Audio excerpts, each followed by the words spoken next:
Hare Krishna. So let us continue our discussion on 7th canto, chapter 1. The Supreme Lord is equal to everyone.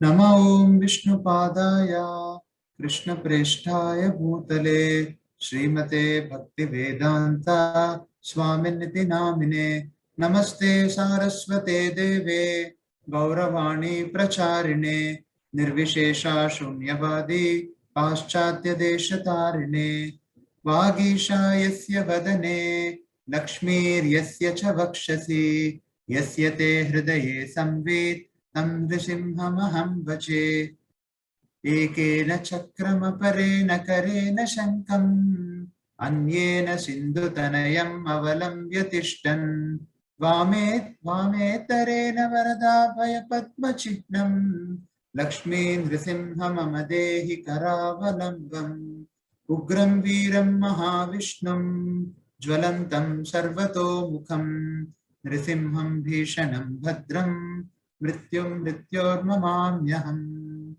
Prahlad Narad Parashar Pundarika व्यासादि Bhagavat पुंगव Srinivasa भक्तानुरुक्त परिपालन पारिजाता लक्ष्मी नृसिंह मम देहि करावलम्बम् पादौ यदीयौ प्रथमा द्वितीयौ तृतीय तुर्यो कथितौ यतुरु नाभिस्तदा पंचम एव षष्ठो भुजान्तरं दोर्युगलं ततन्यो कंठस्तु राजन्नवमो यदीयो मुखारविन्दं दशमं प्रफुल्लम् एकादशो यस्य ललाटपट्टं शिरोऽपि तु द्वादश एव भाति तमादिदेवं करुणानिधानं तमालवर्णं सुहितावतारम् अपार संसार समुद्र सेतुं भजामहे भागवत स्वरूपम् भजामहे भागवत स्वरूपम् ओम अज्ञानतिमिरान्धस्य ज्ञानाञ्जनशलाकया चक्षुरुन्मीलितं येन तस्मै श्रीगुरवे नमः। श्रीचैतन्यमनोभीष्टं स्थापितं येन भूतले स्वयं रूप कदा मह्यं ददाति स्वपदान्तिकम् वाञ्छाकल्पतरुभ्यश्च कृपा सिन्धुभ्य एव च पतितानां पावनेभ्यो वैष्णवेभ्यो नमो नमः। श्री कृष्ण चैतन्य प्रभु नित्यानंद श्री अद्वैत गदाधर श्रीवासदि गौर भक्त वृंद हरे कृष्णा कृष्णा कृष्णा हरे हरे हरे राम राम राम हरे हरे। मूकं करोति वाचालं पंगुं लंघयते गिरिं यत्कृपातमहं वन्दे श्रीगुरु दीनतारिणाम्। Hare Krishna. So let us quickly revise what we had discussed yesterday and for the past 2 days. The purpose of studying Srimad Bhagavatam is to please the Supreme Personality of Godhead and invoke His mercy and blessings so that one can regain one's constitutional position and one can gradually transcend the material miseries. And the specific purpose of studying Srimad Bhagavatam 7th canto at this point of time is to discuss the pastimes of Sri Narsimhadev and how Narsimhadev actually favored Prahlad Maharaj, how he facilitated Prahlad Maharaj's devotional service by removing the obstacles, and how the Lord is supremely kind to the devotees and how he helps the devotees in overcoming all obstacles on the path of devotional service. So yesterday we had begun the study of 7th canto. The first question which Parikshit Maharaj asked, in fact we are going to deal with 3 questions in this chapter. What are those 3 questions? Those 3 questions are, the first question is the question which Maharaj Parikshit. The first question is the question which Maharaj Parikshit asked Shukadeva Goswami. My dear Brahmana, although the Supreme Lord Vishnu is everyone's well-wisher and is equal and extremely dear to everyone, how did he become partial like a common man? This is the first question. To kill Indra's enemies. For the sake of Indra, how did he become partial although he is everyone's supreme well-wisher? This is the first question. And the second question is, today we will be discussing the second question also. In the due course of answering Parikshit Maharaj's question, Shukadeva Goswami recites an incident. He speaks about an incident to Parikshit Maharaj, an incident which happened during the Rajasva Yajna of Maharaj Yudhishthira. So there Narada Muni actually, Shukadeva Goswami quotes Narada Muni. He says that Narada Muni asked two questions, Yudhishthira Maharaj asked two very relevant questions. What are those questions? First question which Yudhishthira Maharaj actually inquires or asks Narada Muni is, how come a person like Shishupal attains Sayujya Mukti or liberation? Shishupal is a person who is very, very envious of the Supreme Lord. How come he attained liberation all despite being extremely envious of the Supreme Lord? Envy towards the Supreme Lord, is it a good feeling? Definitely not. But how come he attained liberation or mukti despite he being extremely envious of the Supreme Lord? So this is one question. And the final question is, I'm not sure whether we'll be able to discuss today, but I'm just setting what we are going to discuss here.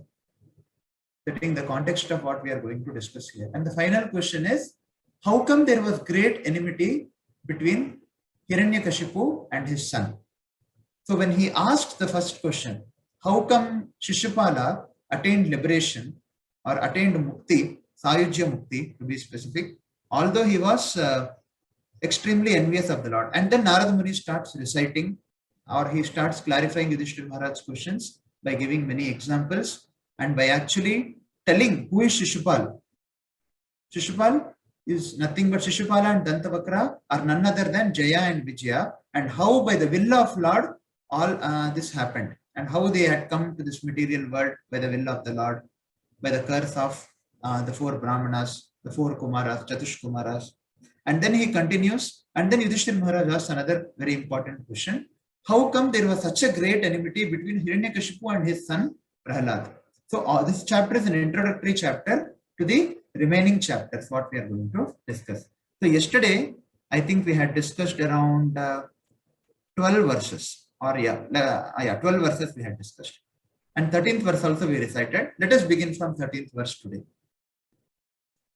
Atraivodāhrita purvam itihāsā surarshina prītya mahakritau rajan pracchate jata shatrave. So here, Shukadeva Goswami says, formerly, O king, when Yudhishthira Maharaj was performing the Rajasva Yajna, the great sage Narada, responding to his inquiry, recited historical facts showing how the Supreme Personality of Godhead is always impartial, even when killing the demons. So yesterday we had seen a few points, very important points, how the Supreme Lord is actually not impartial.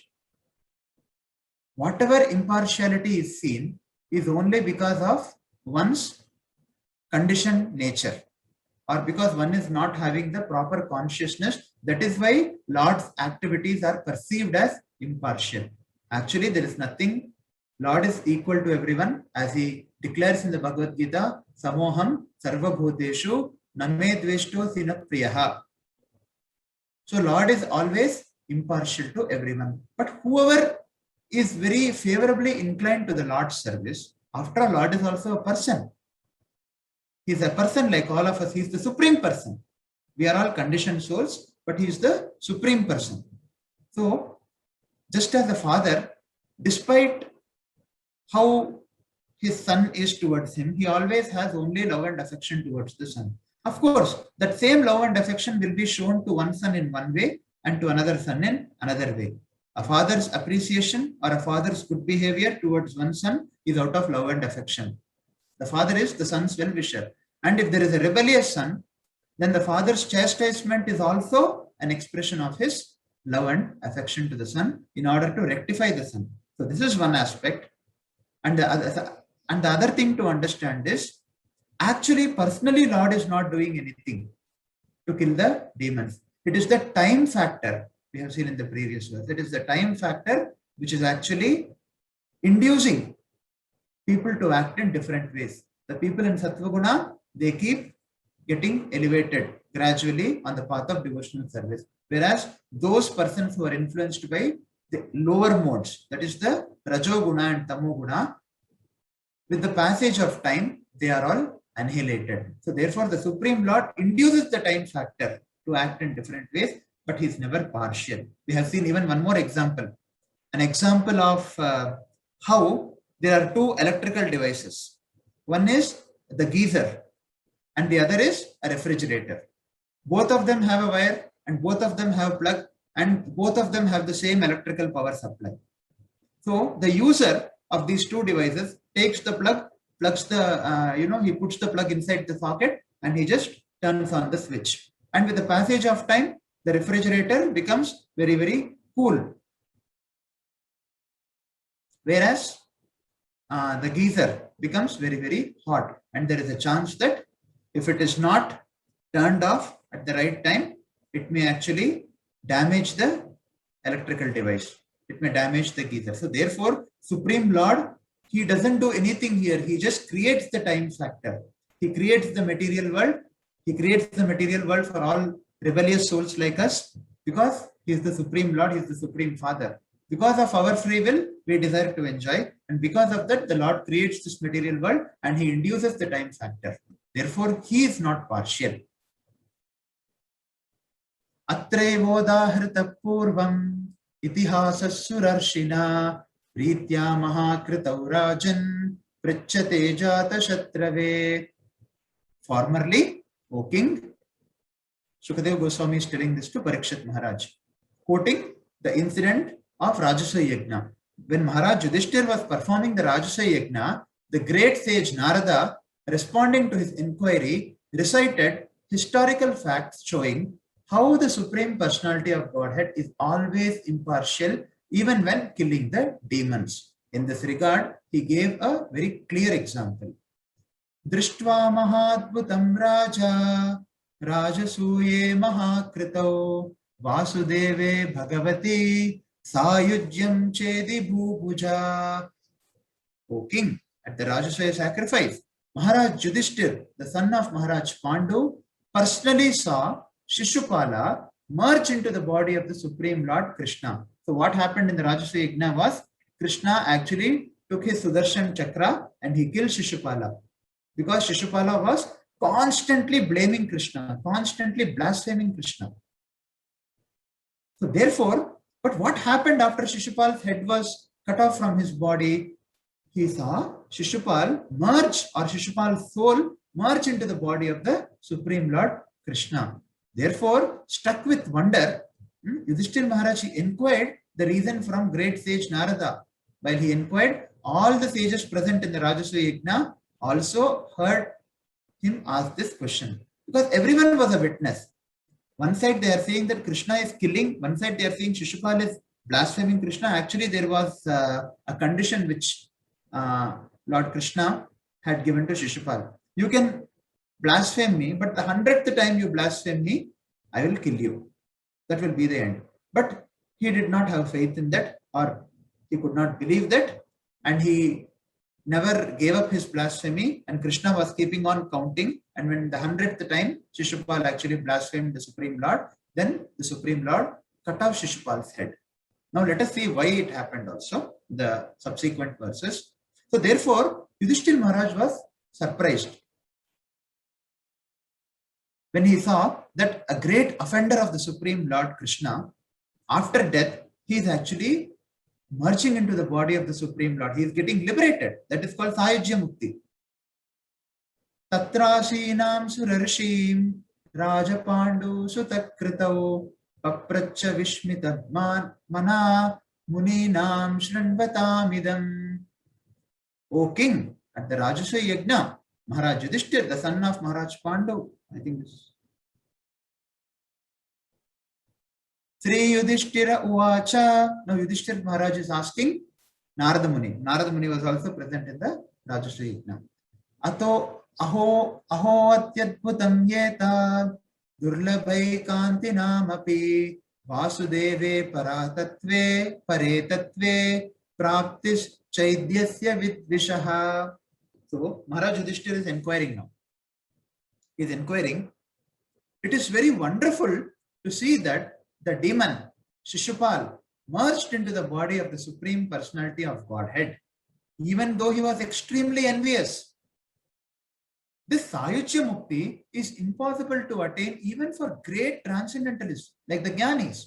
How did the enemy of the Lord attain it?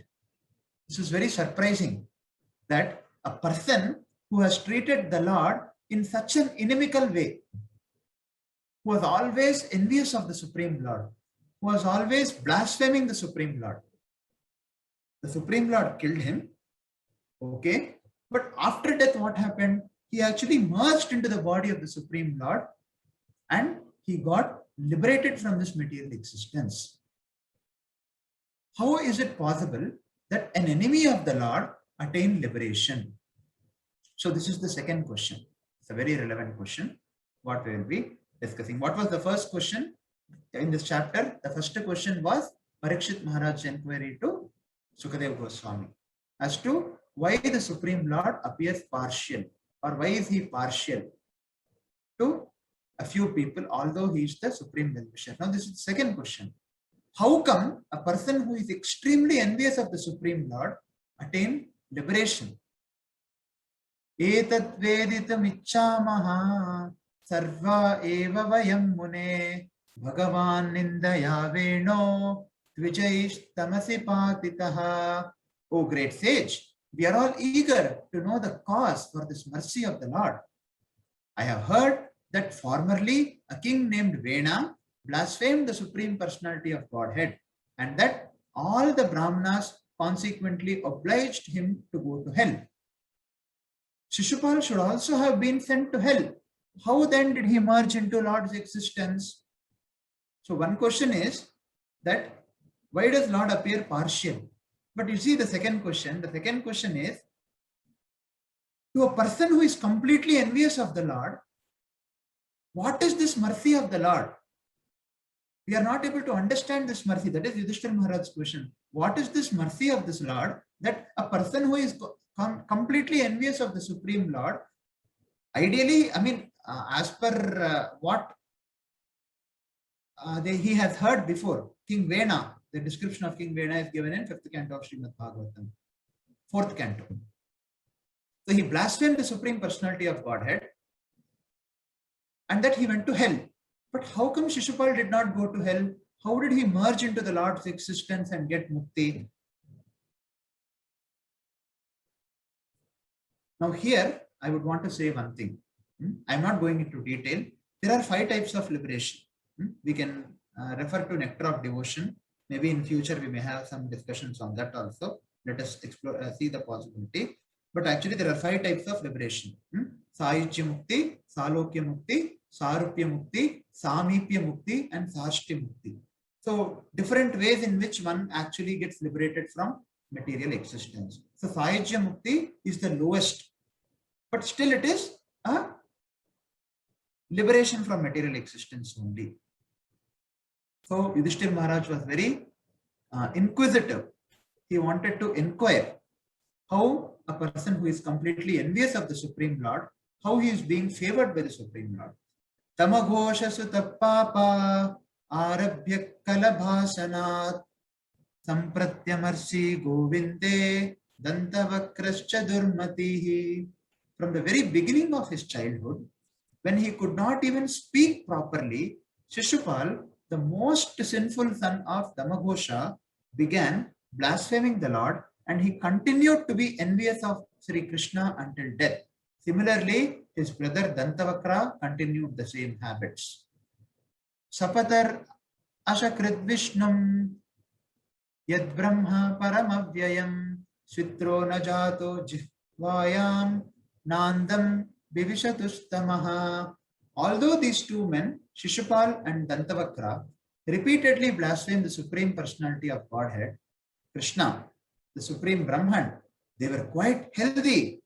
Indeed, their tongues were not attacked by white leprosy, nor did they enter the darkest region of hellish life. We are certainly most surprised by this. Katam tasmin bhagavati duravagrahya damani pashyatam sarvalokanam layam iyaturaj anjasa. How was it possible for Shishupal and Dantavakra in the presence of many exalted persons to enter very easily into the body of Krishna, whose nature is difficult to attain? So this liberation is very difficult to attain even for the advanced Jnanis. So how come Shishupal and Dantavakra could get this liberation? Etad brahmyati me buddhir deeparchir iva vayuna bruhyetat adbhutatamam bhagavan yatra karanam. This matter is undoubtedly very wonderful.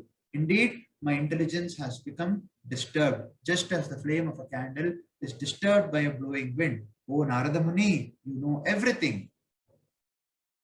Kindly let me know the cause of this wonderful event.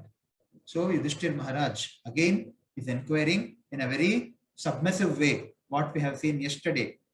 Whenever Bhagavatam or whenever any spiritual topics are discussed, what should be the attitude of the seeker and what should be the attitude of the speaker? So this is the attitude of the seeker. He is putting forth his doubts in a very humble way, in a very honest way to the authority, to the great authority, Sri Narada Muni. Shri Badarayani Ruvacha Rajnastad Vacha Kanya Narado Bhagavan Rishi Tushta Prahatama Bhasya Shrinvatyastat Sadak Katha. So who is Badarayani? Badarayani is the son of Vyasadeva. Vyasadeva is called Badarayana. So Sukadeva Goswami is called Badarayana, the son of Vyasadeva. So Sri Sukadeva Goswami said, after hearing the request of Maharaj Yudhishthir, Narada Muni, the most powerful spiritual master who knew everything, was very pleased.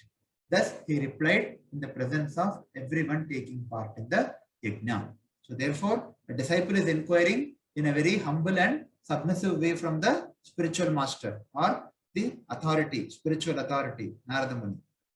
And Narada Muni is very pleased here. When the spiritual master or the spiritual authority is pleased, automatically Lord reveals all the doubts. Lord clarifies all the doubts through the spiritual master when the spiritual master is pleased. Therefore, one must always be in a mood of humble inquiry towards the spiritual master or his representatives. Thus, in presence of everyone, he replied like this. So, Sukadeva Goswami is saying that Narada Muni gave the following reply to Yudhishthir Maharaj. What was that reply? We will see. Shri Narada Uvacha Nindanastava Satkara Nyakarartham Kalevaram Pradhana Parayo Rajan Avivekena Kalpitam. So Narada Muni is saying, O king, blasphemy and praise, Nindana Stava Satkara, chastisement and respect are experienced because of ignorance. The body of the conditioned soul is planned by the Lord for suffering in the material world through the agency of external energy. This is very important. Yesterday we had seen this. I think the picture is very clear here. Yesterday the picture probably was not clear. That's why we took help of the Bhagavad Gita book. So now the picture is clear. Now, blasphemy and praise. So what is the context? The context is Yudhishthir Maharaj wanted to understand, despite Shishupal being very blasphemous, how did Lord award him liberation? So Narada Muni is replying, O king, blasphemy and praise, chastisement and respect are experienced because of ignorance. The body of the conditioned soul is planned by the Lord for suffering in this material world through the agency of the external energy. Now, all of us experience all these things. Am I right? We experience blasphemy and praise. When someone is criticizing us, we understand. And when someone is praising us, then we feel in a particular way. When someone is blaspheming us, we feel very hurt or we feel offended. We feel very bad, right? Chastisement and respect. When someone respects us, we are very happy. We understand that he is respecting me and we have a very good feeling. And when someone chastises us, we feel otherwise. We feel just the opposite. Now, why are these dualities felt? Blasphemy and praise, two opposite things, duality, chastisement and respect. They are all experienced because of the material body. Now let us understand what is the material body. The material body is the body which we are all possessing. There are two components for this material body. That is, one is the gross body and another is the subtle body. The gross body is the body which we are able to see. The subtle body is that body which we are not able to see. And the soul is covered by the subtle body, which is again covered by the gross body. The soul is an eternal servant of Krishna. The soul is eternally related to Krishna. Because the soul, which is eternally related to Krishna, was rebellious of the Supreme Lord. Since time immemorial, always there are living entities which are rebellious, who are rebellious of the Supreme Lord. And this material world and this material body and the time factor, as we have discussed before, all this arrangement is personally made by the Lord in order to facilitate the rebellious soul's desires. Now, the rebellious soul has a desire. What is the desire? He wants to enjoy separately from the Supreme Lord. And when a soul wants to enjoy separately from the Supreme Lord is a kind father, like we have been discussing yesterday. When a small child, a 3 or 4 year old child, he wants to be separate from the father. Then what happens? He wants to drive a car.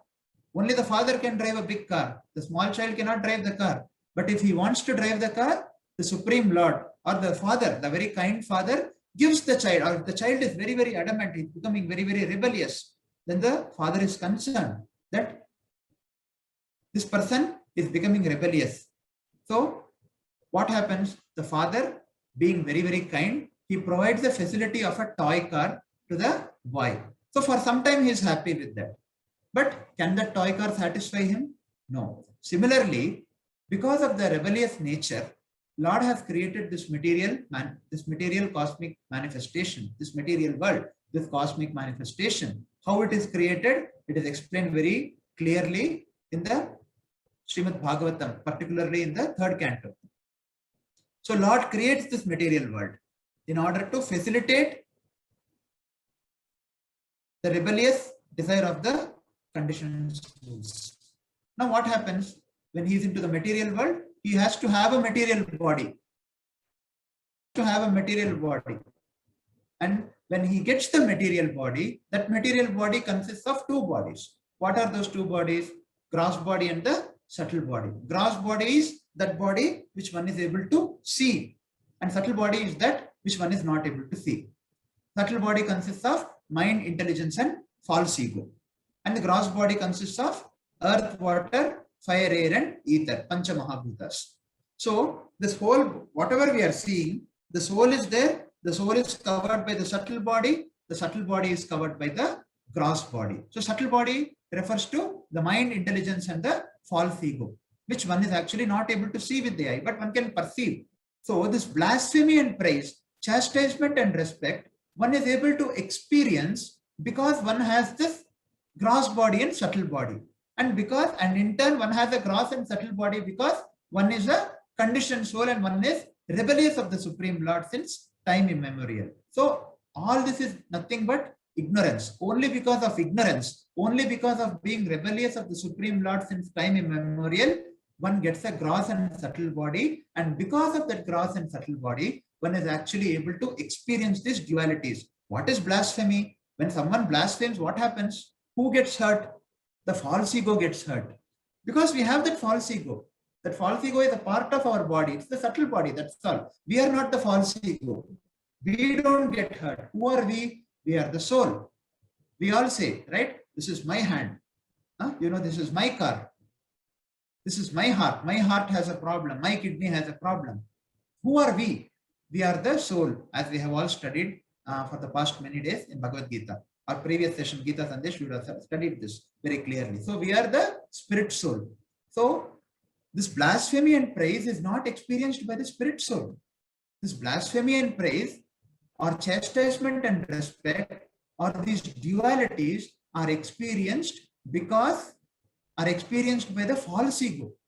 Because we have this false ego, which is a part of our material body. False ego, mind, intelligence constitute of the subtle body, which is also material only. But it is subtle, that's all. The other body is the external body is the gross body. So because we have a material body, because we have this false ego, these dualities are actually experienced by the false ego or the mind or the subtle body. So the ego is hurt. When we are blasphemed, the ego is hurt. When we are praised, the ego is fanned. When we are blasphemed, the ego is crushed. Or when we are chastised, the ego is crushed. When we are respected, the false ego is fanned. But we are separate from the false ego. The conditioned soul, because of his enjoying tendency since time immemorial, the rebellious nature and his continued enjoying tendency since time immemorial, because of that, he misunderstands the body to be himself. He is separate from the body. Bhagavad Gita says this very clearly. Dehinosmin yata dehe kaumaram yovanam jara tata dehantaram prapti dhiras tatrana mukhyati. At the time of death, the soul, actually along with the subtle body, it goes from one gross body to another gross body. So the false ego, the misidentification of the soul with the false ego, the misidentification of the soul with this body is the result why the soul is able to experience these things. It is because of the ignorance, not any other thing. So the body of the conditioned soul, they have already discussed, is planned by the Lord for suffering in the material world through the agency of external energy. Himsa tad abhimanena dandaparushyayor yatha vaishamyam iha bhutanam mamaham iti parthiva. He says, my dear king, the conditioned soul, being in the bodily conception of life, considers his body to be his self, and he considers everything in relationship with the body to be his. Because he has this wrong conception of life, he is subjected to dualities like praise and chastisement. So see here, we all know that the conditioned soul is conducted by he has a material body and he is conducted by the three modes of nature, and Krishna or the Supreme Lord is above the three modes of nature. So all these are experienced by the conditioned soul by the influence of three modes of nature. That's all. The blasphemy and praise, all these dualities, whatever we are seeing, it is experienced only by the conditioned soul who is under the influence of three modes of material nature, namely Sattva Guna, Rajo Guna and Tamo Guna. And here, Narada Muni is saying, my dear king, the conditioned soul being in the bodily conception of life considers his body to be his self and considers everything in relation with the body to be his. Janasya mohoyam aham ameti. So he considers everything to be his own because he is misidentifying. He is the soul, but he does not understand this. He has not realized this. So what happens? He misidentifies himself with the body. He misidentifies himself with the material body. He thinks he is the body. And whatever is in relationship to the body, he considers it to be his. So selfishness and extended selfishness. My body, my ego, my wife, my children. So this misconception is there in all of us to some extent or the other, because we are all conditioned souls. So the conditioned soul being in the bodily conception of life, he considers his body to be his self, and he considers everything in relationship with the body to be his. Now, for example, you see, this man is there, right? He is being praised. How he is holding his hand, see, he is very proud and happy. He is being praised. Probably he has achieved something in his professional life. or maybe someone very dear to him, whom he considers to be his self. He considers everything in relationship with the body to be his. So maybe probably someone to whom he is very much attached on a bodily platform, he has achieved something. Either ways, extended selfishness or selfishness. So what is happening? He is being praised, and how happy and proud he is. Look at his face and see here. Probably a boss is chastising an employee very badly. And how he is feeling? How is his face? He's feeling crushed. Actually, he is not crushed. His false ego is crushed. And similarly, he is not praised here. He is who? What is his constitutional position? His constitutional position is that he is a soul, a part and parcel of the Supreme Lord. But he has got this material body, namely the gross body and subtle body. So when he is praised, his false ego is fanned. And his false ego is boosted. So he is very happy. So similarly, when he is chastised or when he is, blasphemed, he is very, very upset because he thinks he is the ego. He identifies himself with his body. And when some blasphemy happens, the effect is felt by the body, not by the soul. The soul is actually transcendental. So this is the reason why somebody feels blasphemed. This is again Narada Muni's reply. Because he has this wrong conception of life, he is subjected to dualities. Now, we are all subjected to dualities. No doubt about that. We all accept that unanimously, right? We all feel bodily pleasure. We feel pleasure. We feel pleasure when we are respected, when we are honored, and we feel bad when we are dishonored or when we are blasphemed. We feel bad. This is because we are still having this bodily conception of life. Theoretically, we know, but on a practical platform, we do not understand it completely. We do not understand our constitutional position completely. That is the reason we take to the sadhana bhakti or regulated devotional service. Sadhana bhakti or regulated devotional service, by performing this, which begins with hearing about the Supreme Lord, discussing about the Supreme Lord, chanting the Supreme Lord's names. Gradually, one is able to realize his constitutional position. And once one gradually begins realizing his constitutional position, he begins acting in that position. And then gradually, one can overcome this wrong conception or this misconception of life. Even though one is in the present body, the conception is what makes the difference. Because of this misconception, he is actually experiencing these dualities. Who is experiencing the dualities? The conditioned soul. Now, what is the context here? Let us come back. The context is the Lord, although he was blasphemed by Shishupala, Lord, although he was always being criticized by Shishupala, how come he awarded liberation to Shishupala? So Narada Muni is telling all this blasphemy and praise, chastisement and respect are not experienced by the Lord. It is experienced only by the conditioned soul because of his misconception. Now he clarifies here. Tatvadat praninam vada tathana yasya kaivalyad abhimano khilatmanaha parasyadamakarturhi himsa kenasya kalpyate. Because of the bodily conception of life, because of misidentifying himself with the body, the conditioned soul thinks that when the body is annihilated, the living being is also annihilated. So because of the bodily conception of life, the conditioned soul, he has this misconception that when death comes, I am also annihilated. But the soul is never subject to birth or death, which is explained very clearly in Bhagavad Gita. Nahanyate hanyamani sharire. Krishna says there. So the Lord Vishnu, the Supreme Personality of Godhead, is the Supreme Controller, the super soul of all living entities.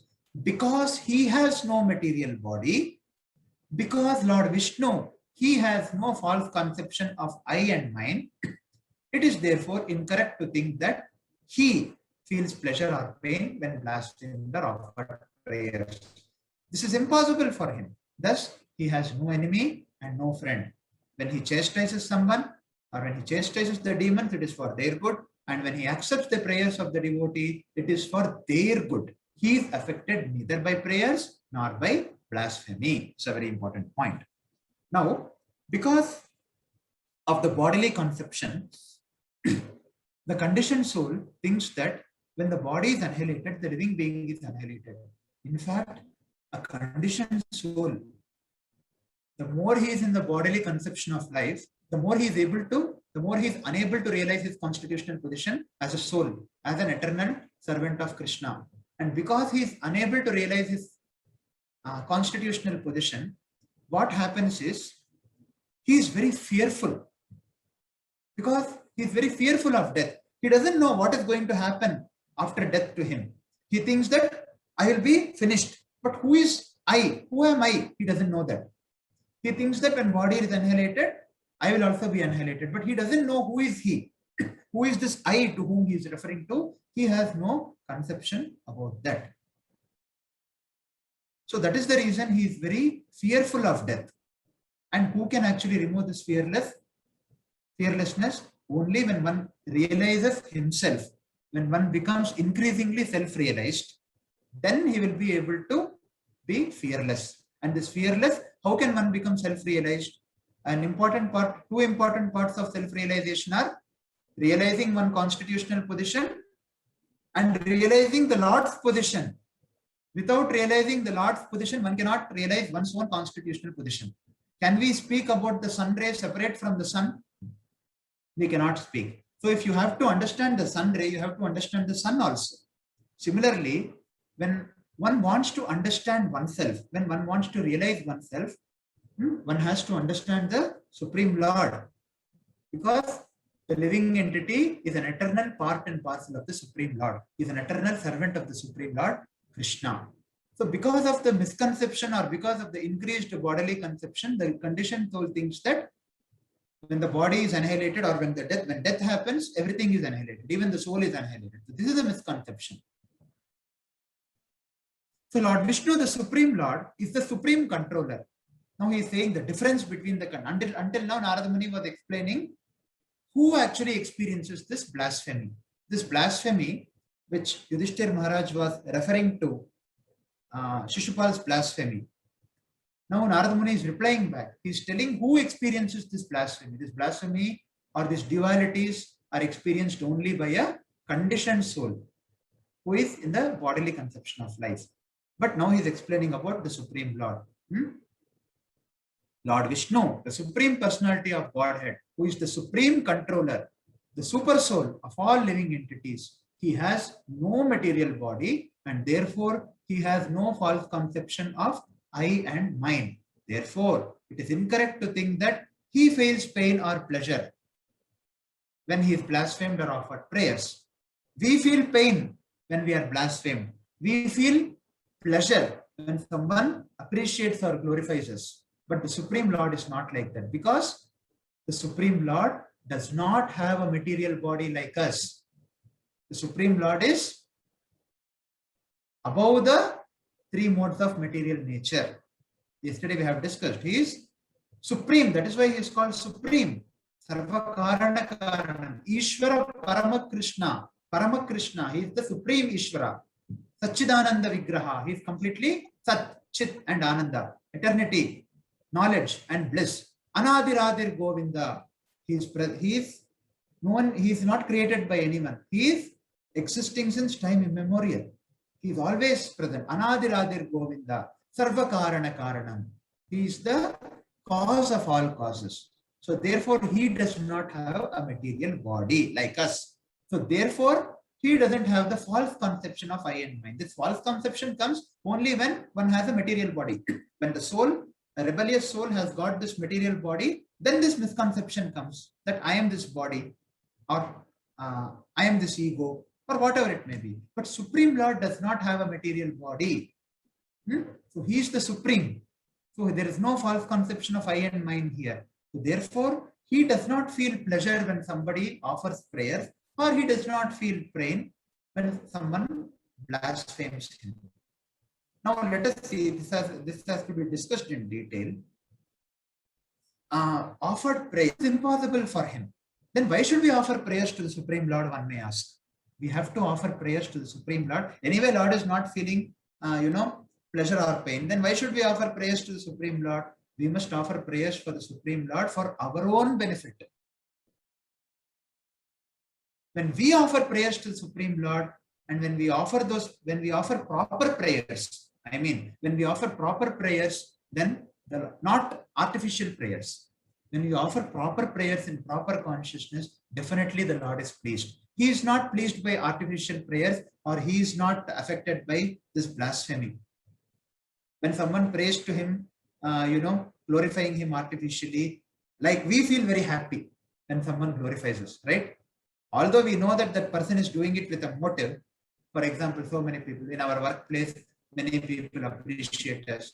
They give so many things. Why do they do that? They do that because they have some motivation. Anywhere, some kind of glorification is given. And in fact, every appreciation or every glorification which we receive, except from our spiritual well-wishers, is actually motivated. When someone glorifies us with a motivation, even though we know that he is glorifying with a motivation, somehow we feel very happy. And when someone blasphemes or criticizes us, we feel offended. But this is impossible for the Supreme Lord. He cannot be affected by blasphemy or by motivated prayers. But when one offers prayers to him in a very feeling way, following the foot of previous acharyas and under spiritual guidance, when one is under spiritual guidance of proper authorities, the proper personalities, then Lord is pleased with him. So therefore, we should not take this as an excuse. Anyway, Lord does not have any feeling. No, Lord has feelings. Definitely, Lord has feelings. He is the supreme person. We ourselves have feelings. We are very small. What about Supreme Lord? He is the supreme person. His feelings are supreme. He is supreme. His feelings are also supreme. We are small. Our feelings are also small, and our feelings are all very temporary and for all petty things, whether it be glorification or blasphemy. When someone glorifies us even in a small way, although it is artificial, we have feeling. So when someone glorifies Lord with the correct motivation, definitely Lord feels pleasure. But when someone offers some prayers to Lord with some motivation, he is not flattered by it. That is the meaning of pleasure here. He is not flattered, or he is not carried away by artificial prayers. Neither does he feel pain because of blasphemy. Thus, he has no enemy and no friend. That is what Krishna says in Bhagavad Gita. Samoham sarva bhuteshu name dveshto sinapriyaha ye bhajanti tu mam bhakta maite teshu chapyaham. Samoham sarva bhuteshu. I am equal to everyone. Name dveshto sinapriyaha. I don't have any enemy. I don't have dvesha towards anyone. Neither is someone my friend. Ye bhajanti tu mam bhakta. But to that person who is actually feelingly approaching me, understanding his position and understanding the real constitutional position. So when he approaches me with a very, in a very loving way, then what is that? Ye bhajanti tu mam bhakta maite teshu chapyaham. So I am friendly to him. So that is the partiality. So that is not to be perceived as partiality actually. So therefore, the Lord has no enemy and no friend. When he chastises the demons, it is for their good. And when he accepts the prayers of devotees, it is also for their good. So when we pray to the Lord, we become benefited. Lord is not affected by prayers or blasphemy.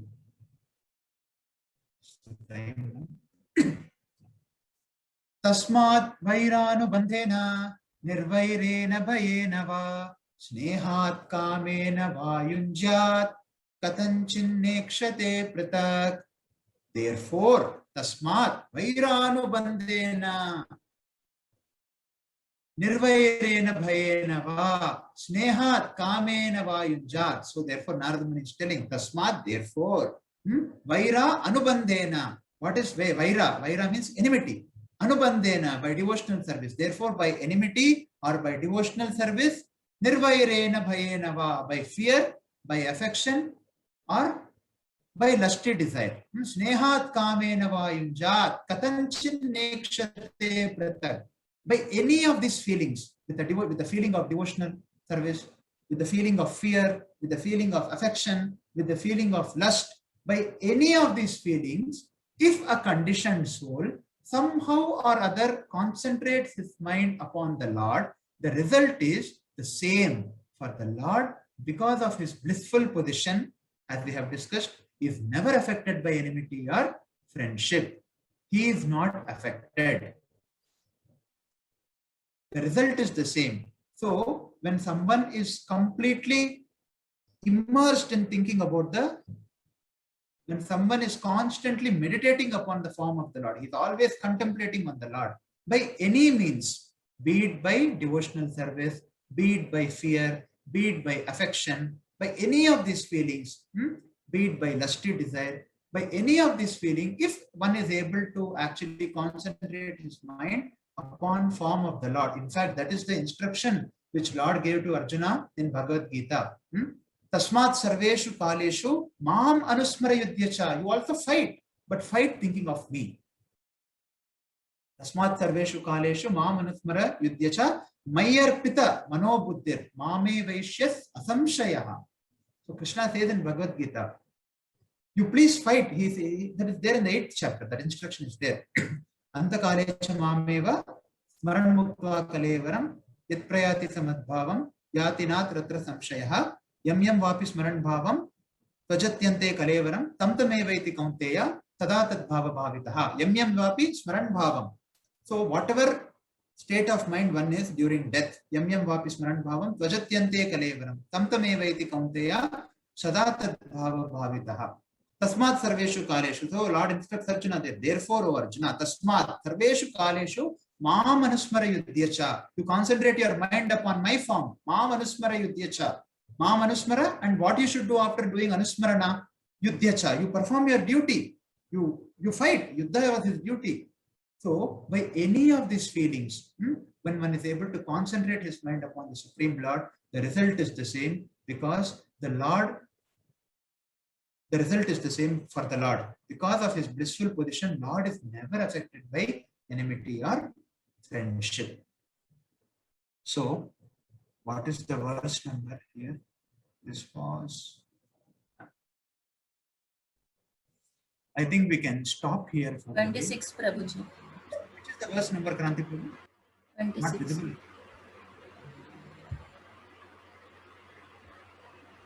Which is the verse which we have discussed today?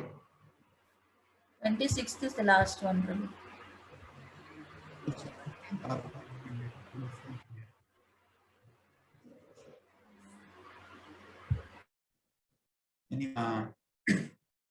We can refer that and we'll keep you posted. Today we can stop here.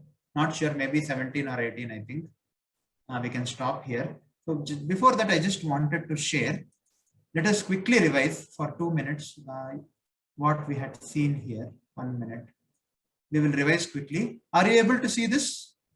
I am not sharing the PPT. I am sharing something else now. Yes, Prabhuji. Condition soul. Okay. So let us quickly revise what. So conditioned soul. He is partial actually. This is first question. It appears that Lord is partial. No, Lord is not actually partial. The conditioned soul's partiality is because of conditioned soul is partial, and his partiality is because of attachment and aversion coming. This attachment and aversion is coming because of the conditioned soul's attachment to false ego. The conditioned soul's misconception that he is the body. So therefore he is attached to the body, and false ego is also a part of the material body. So he misidentifies himself with the body, and therefore under the influence of 3 modes of nature. So therefore, he is actually partial. And what is this material body? Material body is a result of one's karma. And what is the cause of karma? Cause of karma is one's improper use of free will from time immemorial. So that is the reason why one is influenced by different degrees of the 3 modes. So because of the improper use of free will, we accumulate karma. Because of karma, we get a material body, and because of material body, we have this misidentification. We have this misidentification of our body.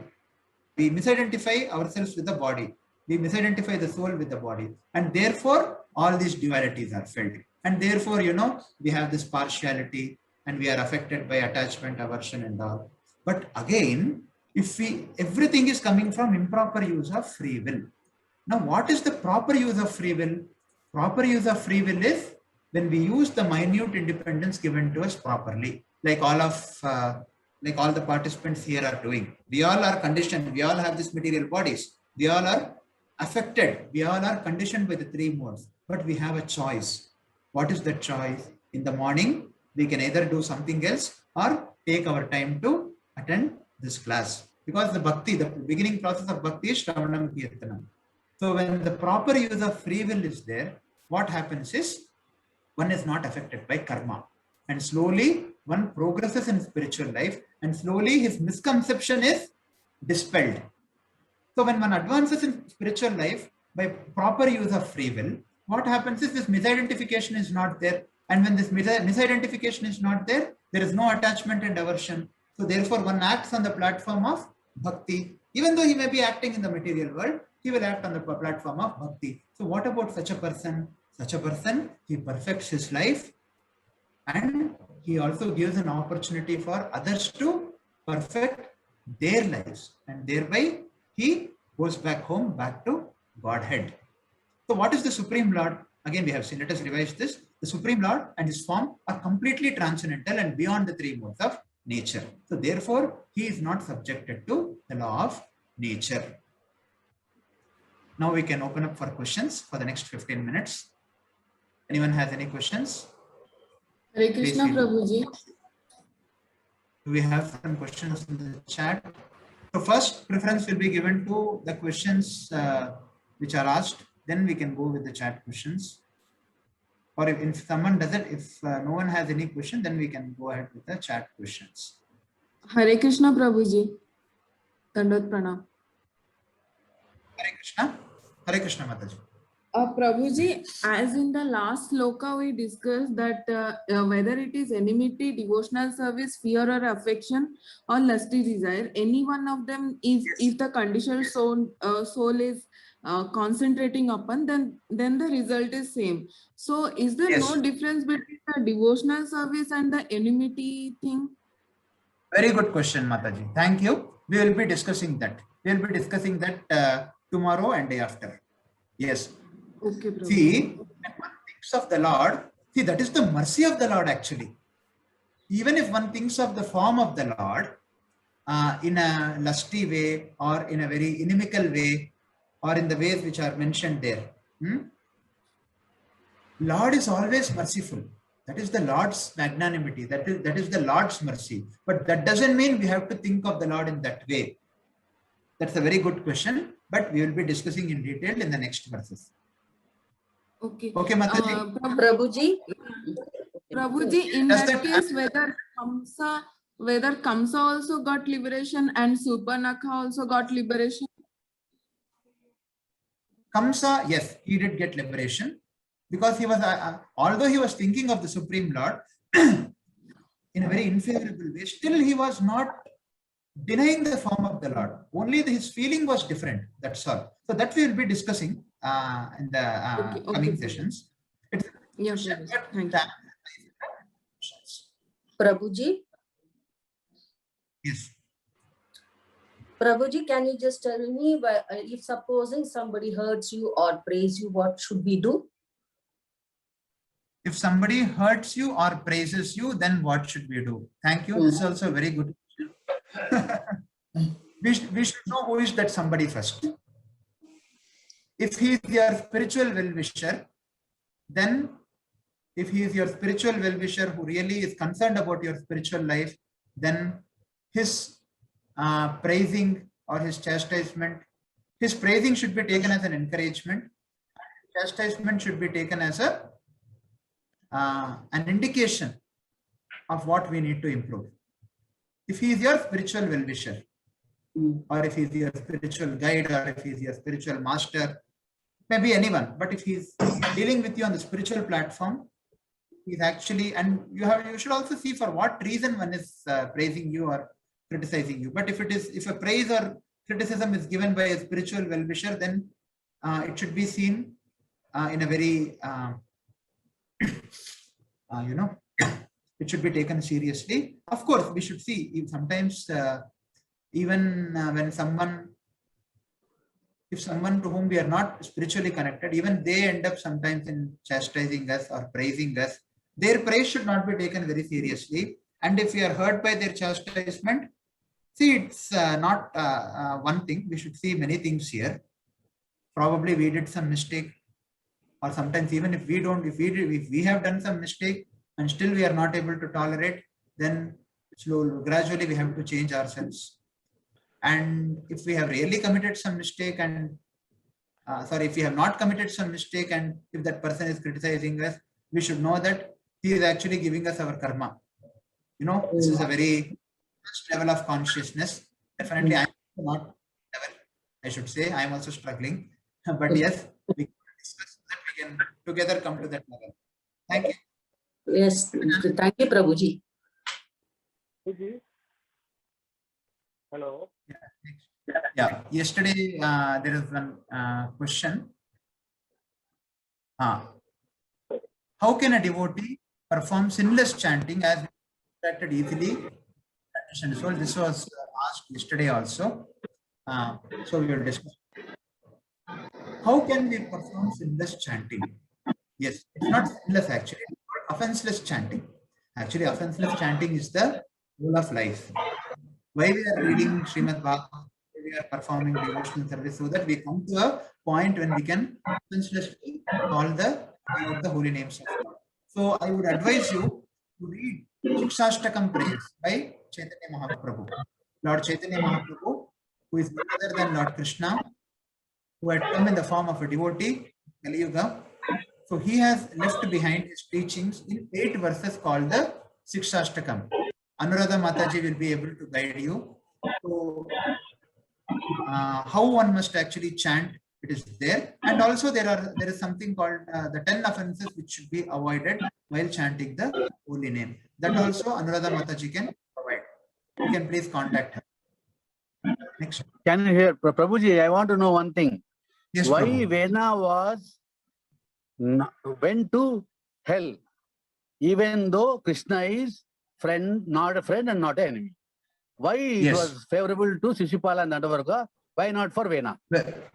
Very good question, Prabhu. Thank you. So the reason actually is mentioned in the subsequent verses, but still I am explaining it today. We will discuss again tomorrow. There is a very important point to be understood here. Although Shishupal was blaspheming the Supreme Lord, Shishupal was always considering the form of the Lord. He was considering the Lord as a person.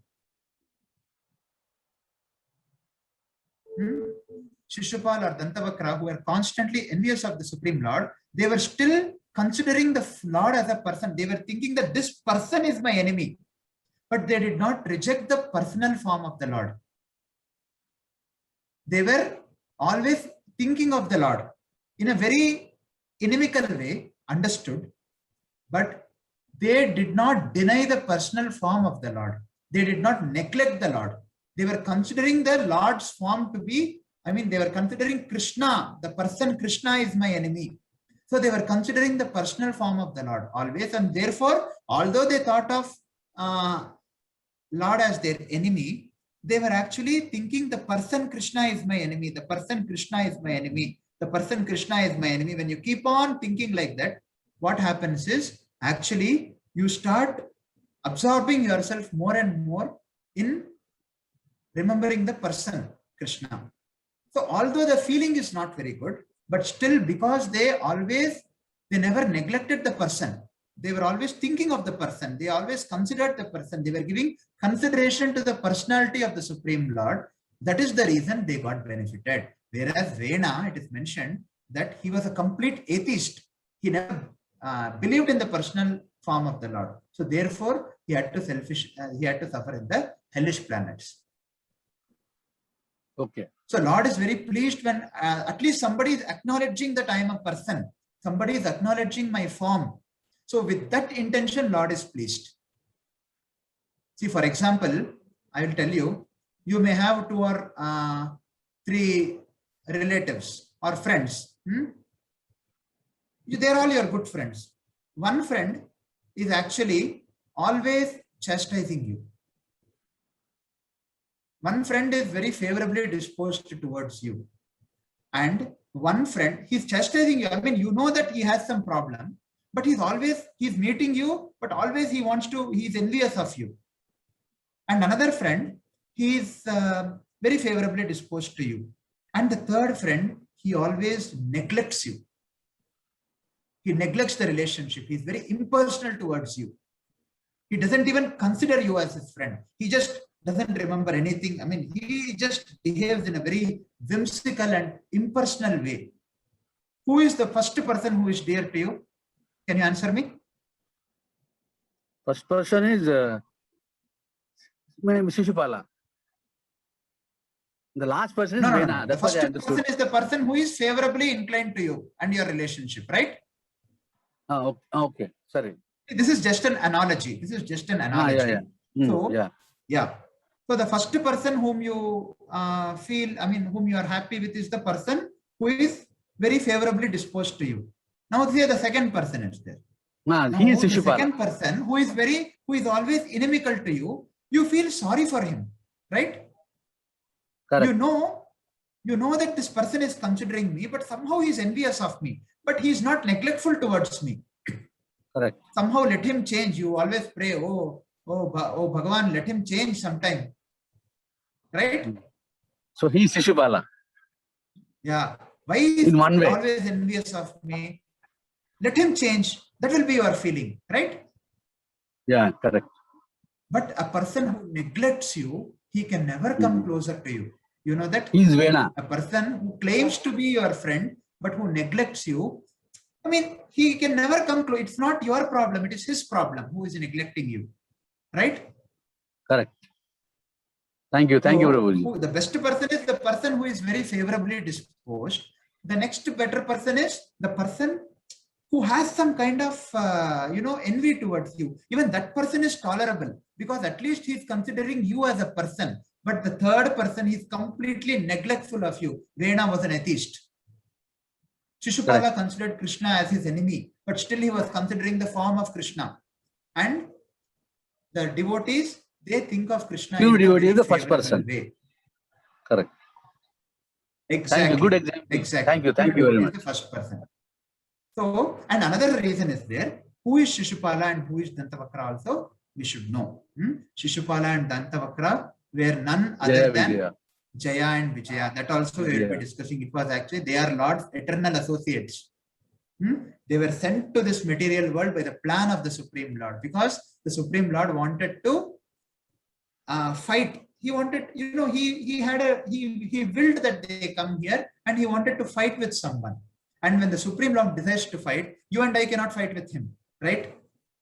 Correct. So that is another reason.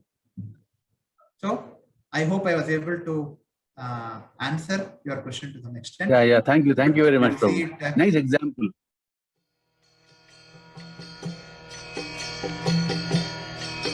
Hare Krishna, Krishna Krishna, Hare Hare, Hare Rama, Rama Rama.